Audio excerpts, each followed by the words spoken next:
DZY News. Malacañang assures that President Rodrigo Duterte has no plans of abandoning the Philippines' arbitral win against China to give way for the two nations' joint exploration and development. A former top official in the Bureau of Corrections bared several money-making schemes committed by high-profile inmates under the watch of some new Bilibid prison officers. Exclusive, the list of released convicts under the GCTA law obtained by UNTV shows double entries of names of inmates. The Philippine National Police identified some persons of interest in the ambush of former Pangasinan Governor Amado Espino Jr. Good evening. Malacañang clarifies President Rodrigo Duterte is not setting aside the West Philippine Sea arbitral ruling for a joint oil exploration with China. Rosalie Cos explains why. Malacañang slams former Foreign Affairs Secretary Alberto del Rosario for his recent statements that says it is unconstitutional to set aside the West Philippine Sea arbitral ruling and the exclusive economic zone of the country for a joint oil exploration with China in the disputed territories. Del Rosario's statement came after what President Rodrigo Duterte said. Kasi yung exclusive economic zone is part of the arbitral ruling, which we will ignore to come up with an economic activity. Even Vice President Leni Robredo commented that the chief executive statement is disappointing and irresponsible. However, the palace explains the president is not setting aside the decision of the Hague Arbitral Tribunal as well as our country's EEZ. Instead, negotiations between the Philippines and China will push through. But this is not the center of the relations of the two nations. The setting aside doesn't mean that we will abandon it. What the president means is that, as we have repeatedly said, and as he has said too, the arbitral ruling is still subject to talks between the two countries. Negotiation is ongoing peacefully, but meanwhile we focus with other concerns that may mutually benefit the two countries. Rosalie Cos, UNTV News and Rescue, Malacañang. 7 money-making schemes in the new Bilibid prison were revealed today during the hospital pass for sale probe. This after an inmate testified during before Senate. Grace Casan tells us why. Jose Galario Jr., an inmate and former Valencia City Mayor, appeared before the Senate Blue Ribbon Committee today. He said high-profile inmates from Building 14 can easily access the new Bilibid Prison Hospital. Galario had been admitted in the NPP hospital for some time after undergoing a medical operation. Galario claims he had seen some convicts inside the hospital using cell phones. Some of them had been admitted for almost a year, he said.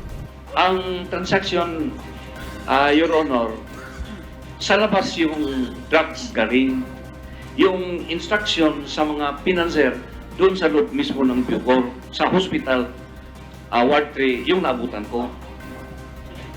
So, ibig sabihin, may drug transaction na gaganap pa rin, kahit nakakulong sila. Kahit nakakulong. Yes, Your Honor. Malalaman ko kung mayroon ng transaction, halos everyday kasi mayroon lang set na mga parang pasabilis. Ang location ko sa aking meeting, doon sa entrance ng door ng Ward 3. Malalaman ko kung mayroon ng transaction kasi yung kanilang watchman doon malapit sa akin mga 2 metro lang siguro. Tumitingin siya doon sa entrance galing sa main entrance ng hospital.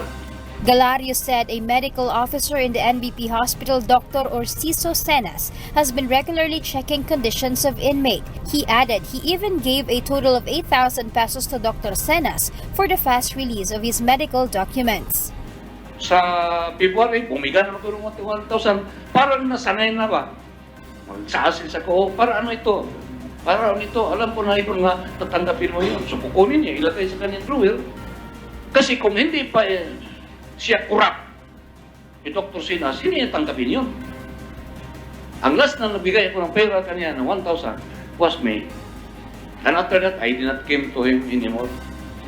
Dr. Senas, however, denied Galario's allegation. Nagbigay po siya pero akala ko po galing po sa puso niyan kasi So ibig sabihin, tinanggap mo tinatanggihan ko po yun eh. 8 beses. Hindi ko na po matandaan basta tinatanggihan ko po. Pero yung pinibigyan niya. tinanggap mo? Iniiwan po niya sa table ko eh. Pinilit mo? Iniiwan po niya sa table ko eh. Basta di ba binalik? Ini-insert, binabalik ko, tinatanggihan ko, basta iniwan, basta aalis na po siya eh. Binalik ba niya, Mayor? Binalik niya yung binigay mo? Tinatanggihan ko po yung talaga. Binalik niya, hindi? Well, Wala. hindi. Kasi kung titingnan po naman ninyo, Your Honor, pareho po kami Bisaya eh. So parang feeling ko lang kasi na, sige Dok, imo na ni Dok, anak. According to NBP Hospital Director Ernesto Tamayo, he suspected the alleged irregularities in the hospitalization of inmates, but he has no hard evidence to prove those, he said. Even Bucor Chief Nicanor Faeldon said he received a report that there are illegal transactions in the NBP hospitals. That's why he had instructed the PNP Special Action Force to raid the hospital then. He has reported to me 3 times surprise inspection of the entire hospital facilities, including yung morgue, inaalupok nila. But yung report sa akin parati ng battalion commander is talagang siguro mabilis talaga maglinis. Committee Chairman Richard Gordon said all of the testimonies of the witnesses remain as hearsay until there is concrete evidence to prove the accusations. Rafael Ragos, the former OIC and co-accused of Senator Leila de Lima in a drug case, and Jovencio Oblen Jr. are also presented in today's hearing. Ragos enumerated a 7 money-making scheme in the NBP. There are tilapia, in which high-profile inmates pay 30,000 pesos for women to enter the NBP. Kidnapping, abductions involving high-profile inmates. Gambling, which takes place in the kubol or cells of inmates. Catering, portion of inmates' food allowances go to corrupt officials. SOP, instant collection from new inmates. The proceeds are brought to the Bucor's director's quarters. Contraband, prohibited items ranging from cell phones to cigarettes, liquors, and even drugs are smuggled to inmates.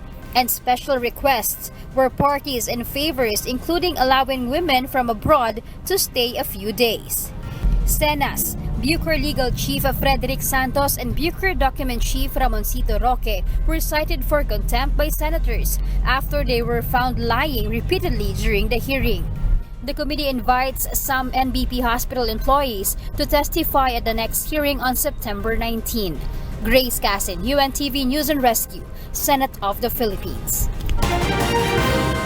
The Bureau of Immigration can't disclose nor confirm whether foreign drug convicts released through Good Conduct Time Allowance or GCTA are still in the country. Aiko Miguel explains why.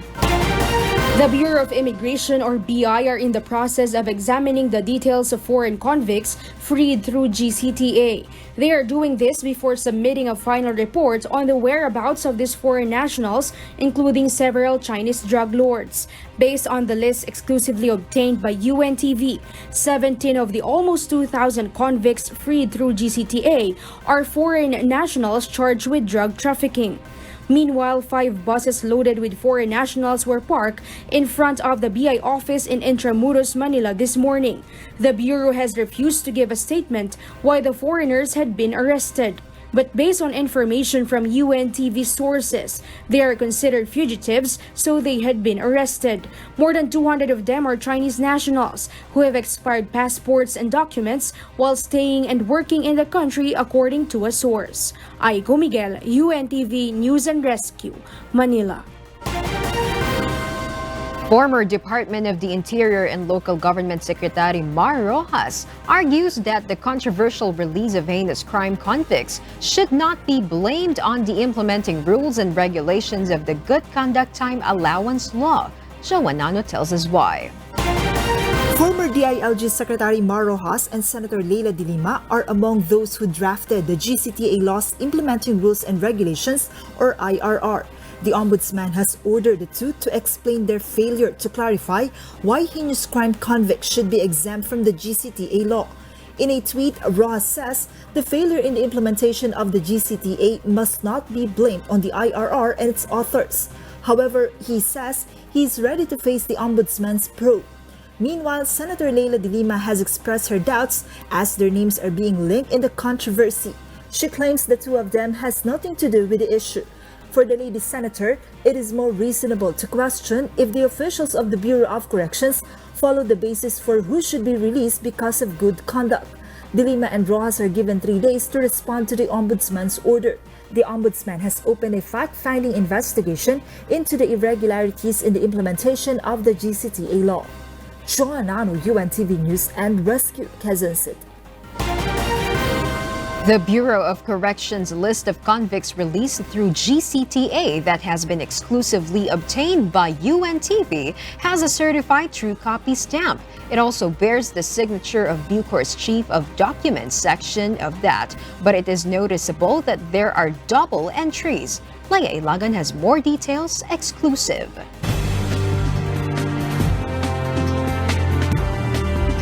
According to the 45-page list we have obtained, prisoner numbers 1 to 1,915 were released from 2013 to 2019.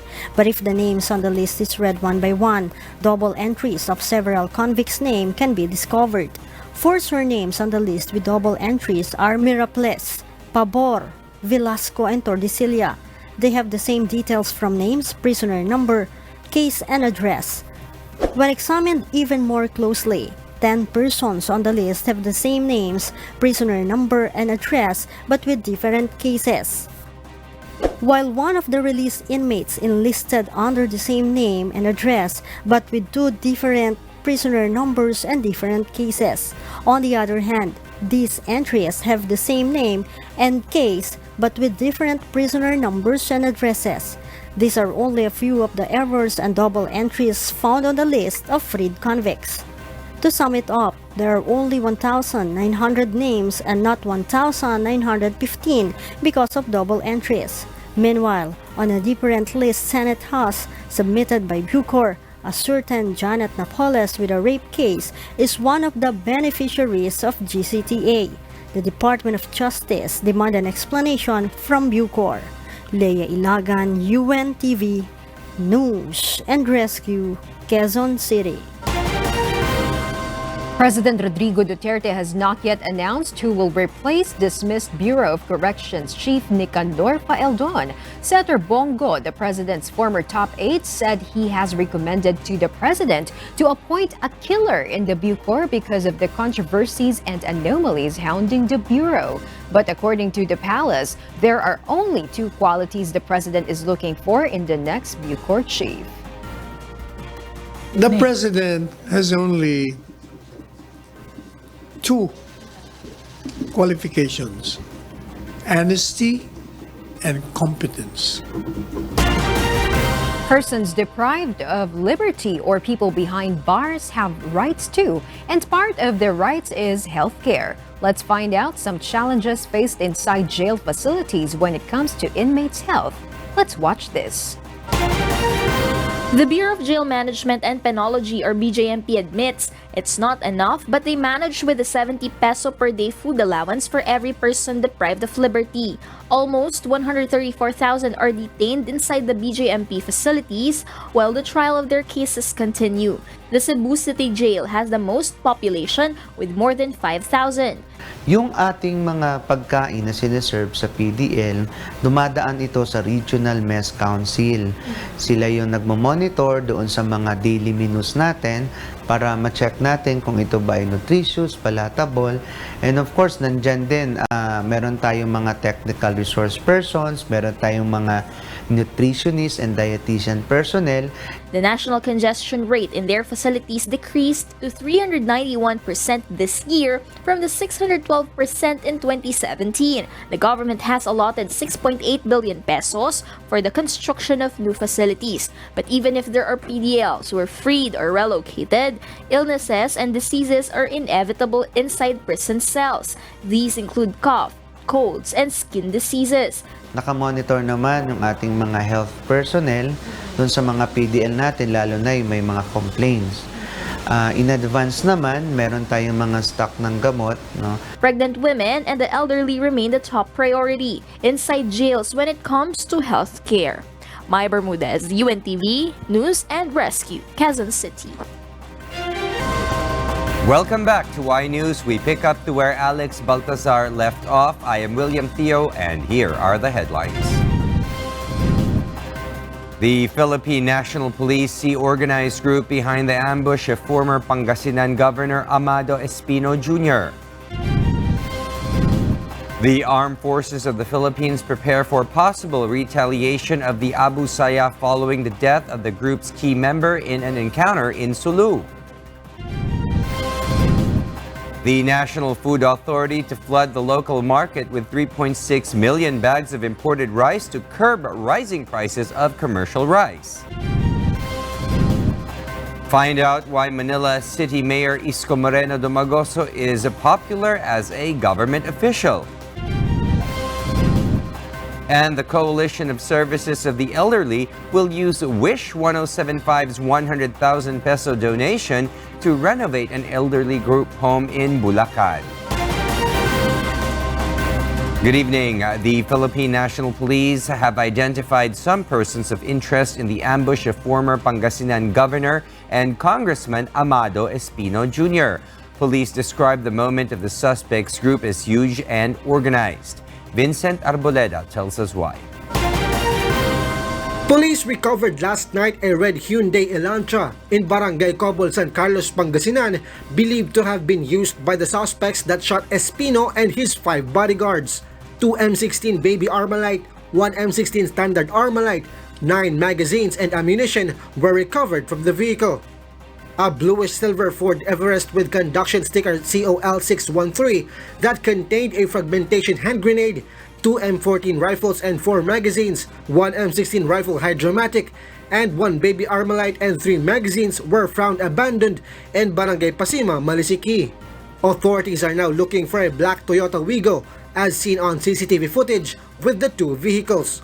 Police estimate the ambush involved 10 suspects. They have persons of interest but they refuse to give details. Hindi sila pipitsugin, based doon sa mga gamit na nakuha natin, mga high power, at saka yung mga sasakyan na kanila ginagamit, mga bago, So, at saka yung mga kilos nila, tinitingnan natin, mukhang precise, at maganda ang planning. The PNP say Espino, who is now in stable condition, received a death threat last week. Espino's security aide, PSSG Richard Esguerra, was killed in the ambush, while PSSG Jason Malsi, Kervin Malfori, Agapito Cusion were injured. Anthony Colombino, their driver, did not suffer any injuries. Meanwhile, Malacañang condemns the attack against former Pangasinan Governor.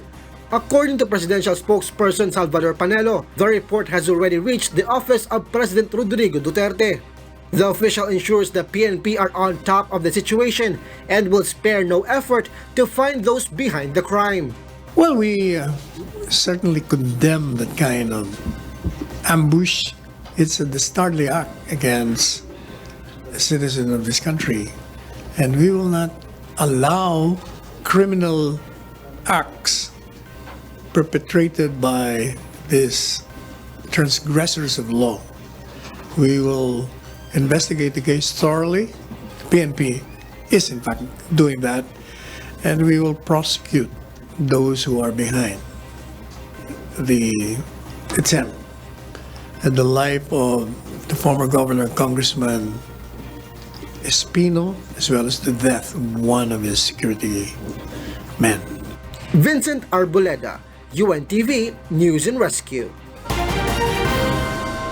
The Philippine National Police Anti-Kidnapping Group arrests 6 Filipinos and 2 Chinese nationals for kidnapping in 2 separate operations. April Senedoza reports why. Police arrested 6 Filipinos, alleged as members of Loan Shark Syndicate. They were identified as Reynaldo Parolina, Rico Castillo, Nathaniel Aragon, Christopher Bagro, Francis Reyes, and Melvin Kulala.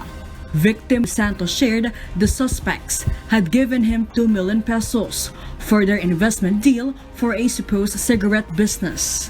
Santos said he had spent part of that amount to earn additional 300,000 pesos. Social lang, investment po talaga, hindi po utang. Kasi kung utang, hindi pa payag na walang collateral yan. Kaya sila chinek nila na legit naman yung yung transaksyon. Nakapiring at tinali yung mga kamay ko, sabi nila, kung gusto mo, iharap namin yung mga anak mo, sabi sa akin, babalatan namin ng buhay sa harap mo. Sabi, wala ka rin naman pakinabang, sabi sa akin. According to the PNP-AKG, the suspects demanded 1.8 million peso ransom money from the victims' families. The suspects also stole Santos's car. Pero hindi rin natin masasabi kung may connection sila sa mga Chinese diyan sa mga casino. Meanwhile, the two Chinese nationals arrested for kidnapping with serious illegal detention were identified as Deng Shiwu and Ou Jiamin. The two had kidnapped fellow Chinese Li Ning and Yang Yang in a casino resort and hotel in Parañaque City. The PNP-AKG said the victims borrowed 1 million pesos worth of Chinese renminbi from the suspects. And then they were forced to borrow more money. April Senedoza, UNTV News and Rescue, Camp Crame. In other news, the National Food Authority Council decides to distribute 3.6 million bags of imported rice in just a month. 1 kilogram of imported rice will be priced at 27 pesos. This measure is an attempt to lower the price of commercial rice. Ray Pelayo reports why. The Department of Agriculture or DA is not yet content with the pricing of commercial rice in the local market. Based on the DA's data, the lowest price of commercial rice is 36 pesos per kilogram. Agriculture Secretary William Dar said the price of commercial rice is expected to be as low as 32 pesos per kilogram. We would like to believe that by flooding the market with 3.6 million bags of imported rice will further have an impact in terms of lowering the prices in the market. The DA is also coordinating with the Department of Social Welfare and Development on the 600 peso monthly rice subsidy for the Pantawid Pamilyang Pilipino program or 4-piece beneficiaries. Instead of cash, beneficiaries would directly receive rice from farmers' cooperatives.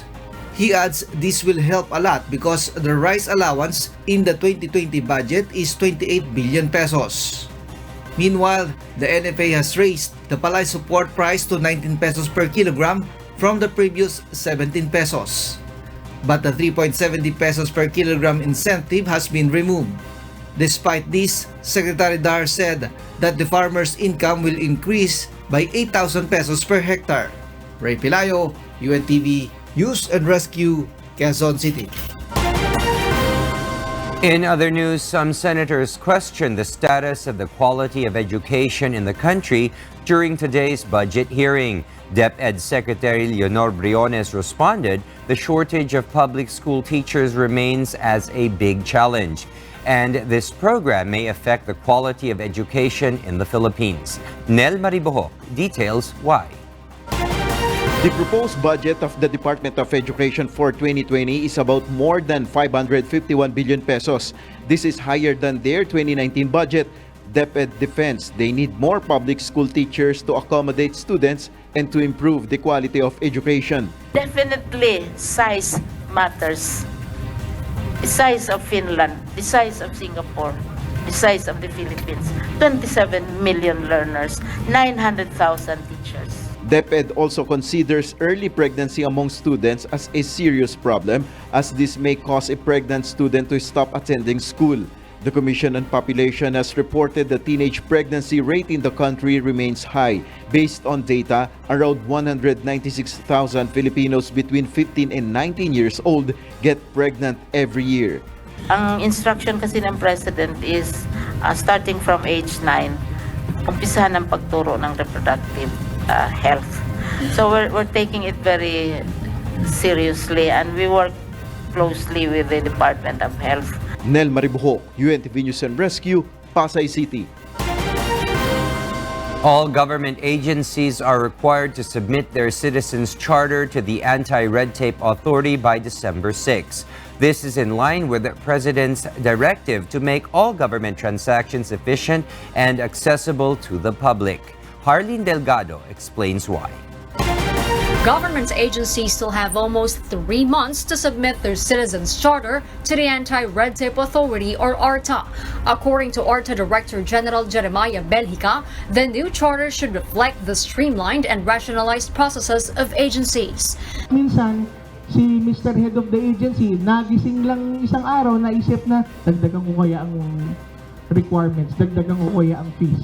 Wala man lang public consultation, bawal po. In Republic Act 11032, Citizens Charter is defined as the official document that contains in simple terms the information on the services provided by the government to its citizens. These include the step-by-step procedure for availing a particular service, as well as the fees to be paid. Belhica adds they will investigate the fees being imposed by the agencies in every transaction. He says there were some agencies that set processing fees higher than the value of the requested document or service. The official appeals to the public to report to the ARTA government employees who will not follow their Citizens Charter. The law prescribes the processing time of 3 days for simple transactions such as acquiring business permits, 7 days for complex transactions, and not later than 20 days for highly technical transactions. Nandun na sa listahan, sabi ni Presidente yan, nandun sa listahan, comply, huwag yung dadagdagan. Pag dinagdagan niyo yan, red tape yan. Subong niyo po sa ARTA. Siguraduhin ho namin na kayo po ay hindi na ho kayo makakabalik sa iyong trabaho.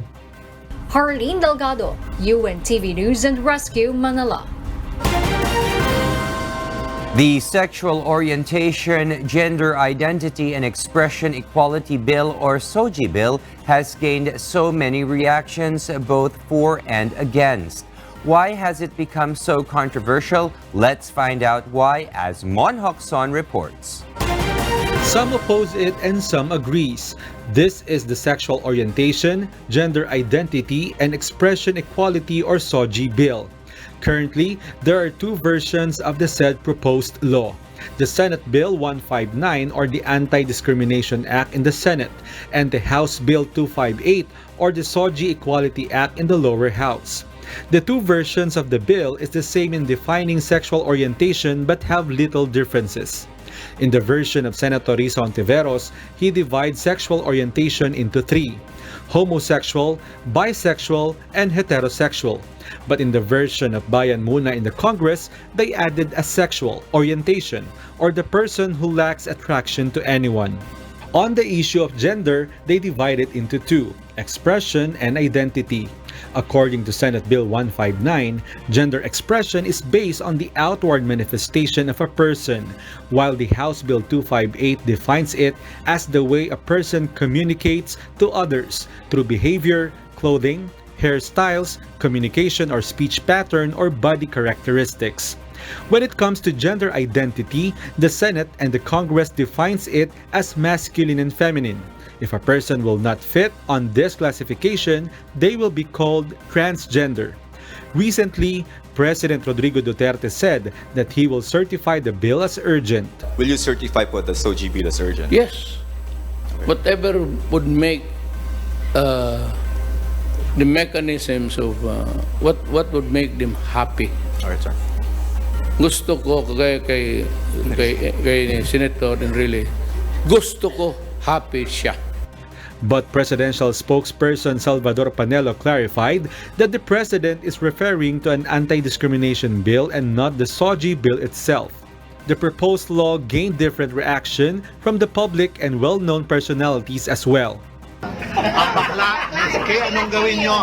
Isulat niya. Ang bakla ay bakla. Ang bakla, gilingin mo man yan. Ang labas niyan, baklang hamburger. But for President Rodrigo Duterte, babae, lalaki, sa tumboy, sa bakla. Yan, ano ba problema dyan? 4 CR, sir. Alangan. Okay. Awa yan kung hindi. Mon Hokson, UNTV News and Rescue. Meanwhile, some heinous crimes convicts freed through GCTA have an appeal to President Rodrigo Duterte. They appeal for authorities to study cases like theirs who are poor yet are worthy of liberty for the good behavior they have shown while in penitentiary. Sherwin Kulubong will tell us why. Inamin ko yung kaso ko po na hindi ko naman ginawa. Kaya nasentensya po ako ng 12-14 po. Yung tinatawag na 12-14, minimum namin 12 bago maximum sentence, 14 years. Ngayon po, nabuno ko mahigit yung 12 na minimum. Kaya pinalaya po ako sa GCTA. Dahil sa wala naman akong ginawang masama doon sa loob ng kulungan. Despite the heavy feeling, Elias Lando have no choice but to return to the National Penitentiary after being freed in January 2017. He said he will comply with President Duterte's order so that his life will not be put in peril. According to Elias Lando, he has not paid a cent to avail of the benefits of the GCTA.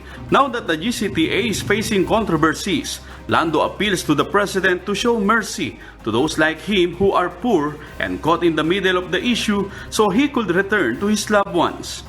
Kami ang sagasa dyan sa patakaran na yan eh.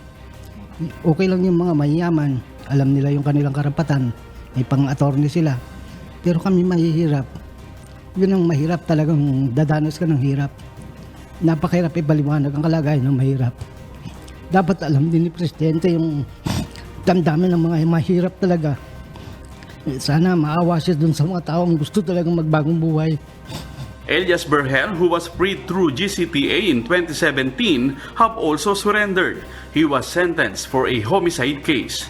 Nais po namin maklear ang pangalan namin dahil hindi naman po namin nilabag yung batas na sinasabi nila ngayon na kami po ayon sa balita na nagbabayad o ano, kundi kusa kami pong pinalaya ng gobyerno natin ayon sa batas na ibinatas din po nila. Convicts freed through GCTA continue to voluntarily surrender and arrive at the Bucor office. Bucor assured they will free those who are worthy of liberty. Kung talagang karapat-dapat ng palayain yung iba in accordance with the policy or in accordance with the law, no? Then bibigyan natin ng clearance yan to be released. Pero yung dapat magpatuloy pa, kung hindi sila magka-qualify dito o kung meron pa silang upon the recomputation, after the recomputation, kung meron pa silang natitirang sentensya na dapat i-serve, so itutuloy nila yon. Sherwin Kulubong, UNTV News and Rescue, Muntinlupa City. The Coalition of Services of the Elderly, or COS, showed UNTV their elderly group home in Bulacan. COS is one of the beneficiaries of the Wish 365 anniversary concert last August 25. Join us as we visit the residents of COS's community-based group home as Nina Armilio reports. Miss Emily Bederico and Miss Faye accompanied us to San Jose del Monte, Bulacan to visit COS's elderly group home. Here in what they call a community-based group home, COSE houses 10 old women. There are no elderly men here because of their limited resources. The group home was built in 1992 through the help of a foreign sponsor. So ang pagkakaiba nitong group home sa ibang mga home for the aged, batay sa maliban sa nandito siya sa komunidad, nakabase at normal yung mga kapitbahay nila ay mga residente din dito na minsan sila din yung tumutulong mismo sa mga nakatatanda. So ang ginagawa kasi nila pag tinanong yung mga nakatira dito na masaya sila kasi ramdam nila na yung parang hindi sila mismo nasa loob ng bahay. Miss Emily shares the email she received from Wish FM was in perfect timing. So, biglang pagbukas ko ng email, sabi ko, grabe naman yung blessings at nagkataon talaga ng birthday ko nung nabanggit na ay mag-5th anniversary yung Wish at isa kami sa mga napiling beneficiaryo. So, sobrang natutuwa kasi talagang right timing. Wish's cash donation of 100,000 pesos will be used for the renovation and tiling of the group home, she said. One of the reasons, Grandma Teresita always trips when she dances. Grandma Teresita loves to dance to the tune of a song or music or even just the clap of hands. The elderly are thankful for the blessing they've received. Ay, magpapasalamat ako sa Diyos na mayroong mga mumuting puso na nagdodonate dito. Marami po salamat kasi lagi niyo po yun. Matapos lang po itong bahay namin. Miss Emily added, it's high time for us to be aware that we must value the elderly around us. Konting pagbigay ng panahon kasi nga dahil sa mga gadgets, social media, minsan nakakalimutan na natin silang kausapin. Nasa tabi na lang sila, walang kausap. Malungkot po yun. So tayo, siguro magbigay ng konting panahon, makipagkwentuhan. Marami po tayong matututunan sa kanila sa haba ng kanilang karanasan sa buhay. Nina Armullo, UNTV News and Rescue, San Jose del Monte, Bulacan. Welcome back to iNews. Stuck in heavy traffic? Well, expect worse situations next month. The MMDA says this will be caused by an increase in the volume of vehicles to ply EDSA beginning October. Vincent Arboleda will tell us why. The Metropolitan Manila Development Authority or MMDA advised the public and motorists to prepare for a much heavier flow of vehicles. According to MMDA spokesperson Celine Pialago, a 20% increase in vehicular volume is expected beginning next month. According to data from the MMDA, around 410,000 vehicles have passed EDSA daily this month. This is 8,000 more than the number of vehicles that used the longest avenue in Metro Manila in December last year. Ilagay mo yung karapon na 268 lang ang capacity, tapos lalagyan mo ng 410. Just use your imagination on what will happen. But that's what's happening on EDSA. Alternate routes provide a big help in alleviating heavy traffic in Metro Manila. According to a report from the Department of the Interior and Local Government, Metro Manila LGUs have a 100% compliance when it comes to clearing obstructions on mabuhay lanes or alternate routes of vehicles that ply EDSA. Yung mga mabuhay lanes po namin, sustain and maintain by MMDA. Okay naman po yun, sir. Wala nang mga obstructions yun na nakikita nyo 24/7. May mga nagpapasaway lang bumabalik pero tinitikita naman po yun at saka inaalis natin.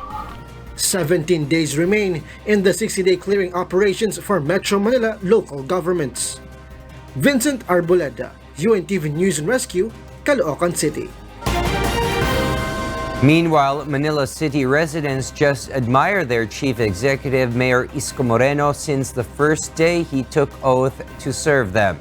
Asher Cadapan Jr. explains why. They cheer, take selfies, mingle, and chat with their yorme.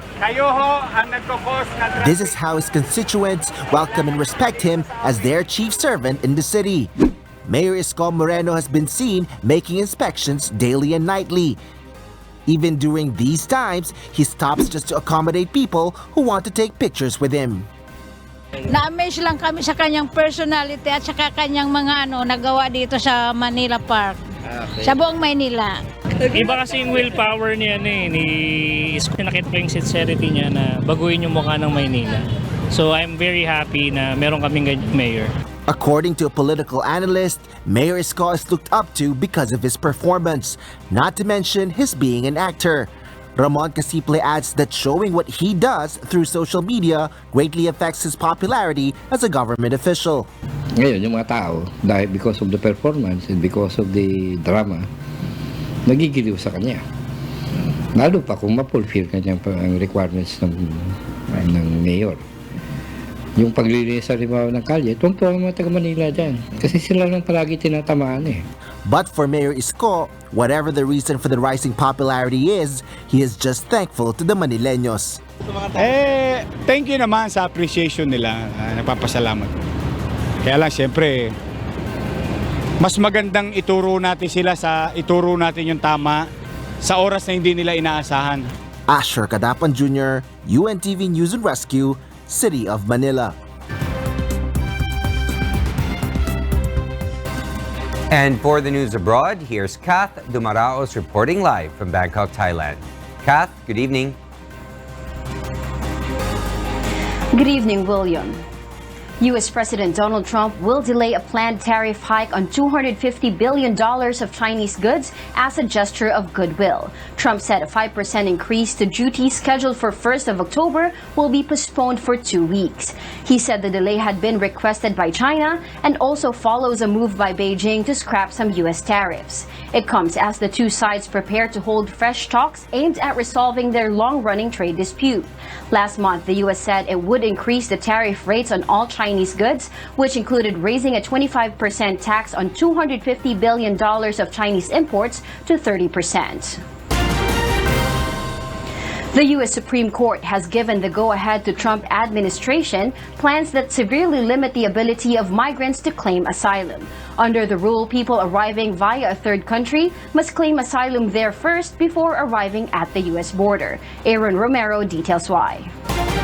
The U.S. Supreme Court on Wednesday granted a request by President Donald Trump's administration to fully enforce a new rule that would curtail asylum applications by immigrants at the U.S.-Mexico border. The court said the rule, which requires most immigrants who want asylum to first seek safe haven in a third country through which they traveled on their way to the United States, could go into effect as litigation challenging its legality continues. Among the 9 judges on the court, Liberal Justices Sonia Sotomayor and Ruth Bader Ginsburg dissented.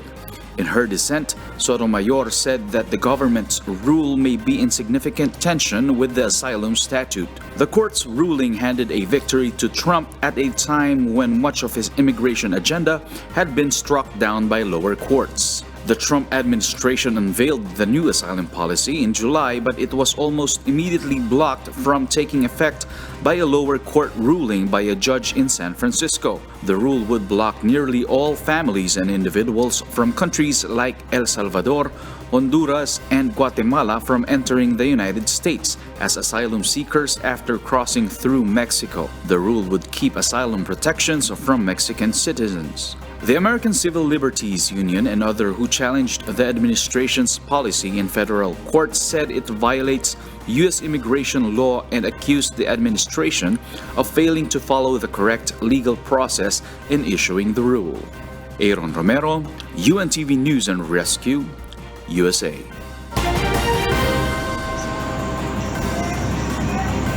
Immigrants told the U.S. House Oversight Subcommittee why it was imperative that they remain in the country despite the Trump's administration's abrupt elimination of a program that had enabled them to receive life-saving medical care without the fear of deportation. This report tells us why. A 7-year-old boy with severe epilepsy. A 10-year-old girl blinded by eye cancer. A 16-year-old boy fighting cystic fibrosis, a debilitating pulmonary disease. These are some of the patients that lawyers and hospital officials in Boston say are affected by the policy changes on medical deferred action requests. Jonathan Sanchez, the 16-year-old cystic fibrosis patient at Boston Children's Hospital, testified before the House Committee on Oversight and Government Reform on Wednesday. The day our lawyers told us that the medical deferred action program was canceled, I started crying and telling my mom, I don't want to die. I don't want to die. If I go back to Honduras, I will die. After this, I feel so tired, both emotionally and mentally. I could not even sleep properly. I feel disappointed with the USA government that they canceled this program. In late August, U.S. Citizenship and Immigration Services, who for decades processed medical deferred action requests, said that such requests would be handled by ICE as a redirection of agency resources. But ICE typically offers deferred action to foreigners only after they enter deportation proceedings. International patients in American hospitals were never informed of what USCIS described as a procedural shift from the agency to ICE. They received letters stating that the agency was no longer processing non-military requests and that they had 33 days to leave the country. The decision caused fear and confusion, the lawmakers said, warning it could force people to return to countries where lack of necessary medical care threatened their lives. Do either of you believe that these two folks are being kicked out? We're going to be kicked out of the country. I do not believe that someone... They both had severe medical. Similar situation would be, we would use discretion to use our limited resources to remove that individual. USCIS estimates that it has received about 1,000 requests for medical deferred action annually. The agency argues that this policy change should affect a relatively minor segment of the population. Deferred action is a discretionary determination to temporarily postpone the removal from the United States of a person who is illegally present and occurs on a case-by-case basis, factoring in medical conditions and other circumstances. USCIS said those denied requests that were pending on August 7th did not have removal orders pending and had not been targeted for deportation. Kat Dumaraos, UNTV News and Rescue.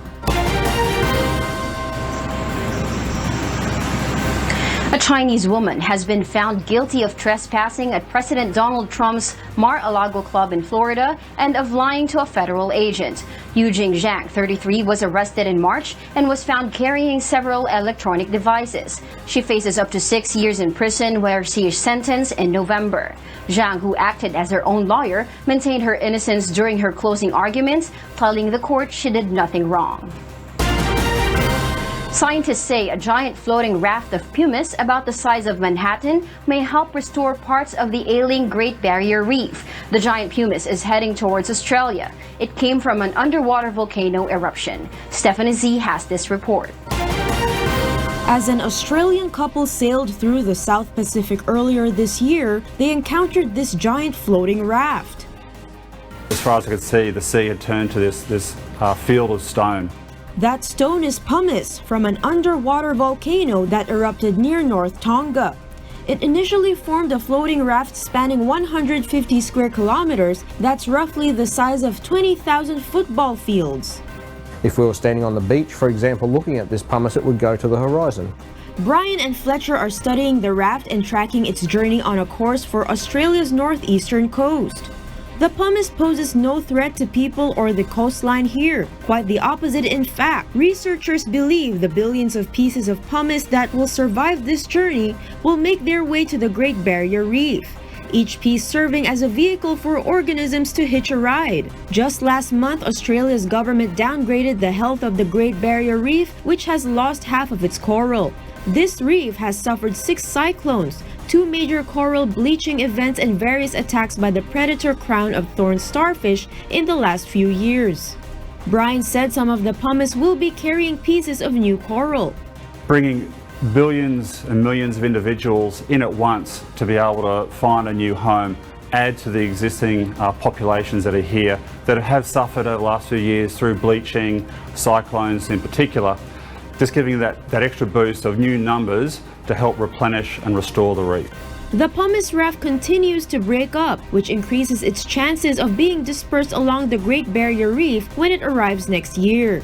And while it isn't a cure, restocking some of the lost coral could help the reef to better cope with the threats it faces. Stephanie C., UNTV News and Rescue. And those are the news from the other parts of the globe. Back to you, William. Thank you very much, Kath Dumaraos, reporting live from Bangkok, Thailand. The Trump administration announces its plans to ban flavored e-cigarettes from the market following reports that children were becoming addicted to nicotine because of the attractive flavors of e-cigarettes. Aaron Romero reports. Years ago, and it's called vaping. U.S. President Donald Trump said the country has a problem with vaping, and his top health officials said the Food and Drug Administration intends to remove all flavored e-cigarettes from the market. Health and Human Services Secretary Alex Azar said that children were becoming addicted to nicotine because of attractive flavors of e-cigarettes. 6 deaths have been linked to vaping, and U.S. public health officials are investigating 450 cases of potential vaping-related lung illness across 33 states and 1 U.S. territory. Currently, about 8 million adults use e-cigarettes, but 5 million children are using e-cigarettes. This is exceptionally harmful to our children. But we can't allow people to get sick, and we can't have our youth be so affected. The nationwide investigation, led by the U.S. Centers for Disease Control and Prevention and the U.S. Food and Drug Administration, has not definitively linked the illnesses to any specific e-cigarette product or ingredient. Although health officials have expressed suspicions about the effects of inhaling vitamin E acetate, which is contained in some vaping products. The FDA has urged consumers to avoid inhaling vitamin E acetate, buying vaping products on the street, using marijuana-derived oil with the products, or modifying a store-bought vape product. Meanwhile, U.S. legislators and residents had mixed views on the potential flavored e-cigarette ban. Vaping is now the Wild West of the new nicotine addiction era. I think we have to ask ourselves, how do we keep our young people from being drawn into these products, the flavors that are sometimes advertised? At the end of the day, I think people should know more about what they're putting in their body. I've tried to stop because I've had like a really bad cough and it's lasted for like 3 months. E-liquids, as far as I'm concerned, are not very nice products to smoke. Aaron Romero, UNTV News and Rescue, USA. A village in Metro Manila is trying to tackle the scourge of plastic waste by offering rice to residents in exchange for their trash. Let's watch this. One person's trash can be another person's meal, with a Rice for Plastics program launched to help the environment and feed the public. Since June, officials from Bayanan village on the outskirts of Manila started exchanging a kilogram of rice for every 2 kilos of plastic waste they can accumulate. The waste collected are then given to the national government for proper disposal or recycling. Veronica Dolorico, 49, is among the avid participants and calls herself the environmental momshi. 14 kilos na residuals ang aking napatimbang, tapos bale 7 kilos na bigas ang aking nakuhang bigas. Malaking tulong na rin to sa amin sa isang araw na 1 kilong bigas. A mother of 4 and wife of a rickshaw driver, she roams around her neighborhood, collecting trash she either picks up on the road or from her neighbors. A kilo of rice costs around 30 to 40 pesos, which is costly for people living under the poverty line. Village Chief Andor San Pedro says while the exchange program may not help in reducing plastic consumption, it still teaches people to properly dispose of their waste. Bigyan mo ng kapalit ang pinaghihirapan nila para masunod ang ating layunin na luminis ang barangay bayanan. Yun lang ang tamang sistema. Kasi ang ibang tao ngayon, pag walang kapalit na binibigay, hindi sila kikilos. So, ganun na naisip namin. Para biglang may pagkain sila, luluto nila, yun lang. According to a 2015 report of the environmental group Ocean Conservancy and the McKinsey Center for Business and Environment, the Philippines is among the world's top marine plastic polluters. For the month of August, over 213 kilograms of sachets, bottles, and plastic bags were collected, with more families getting interested in the program.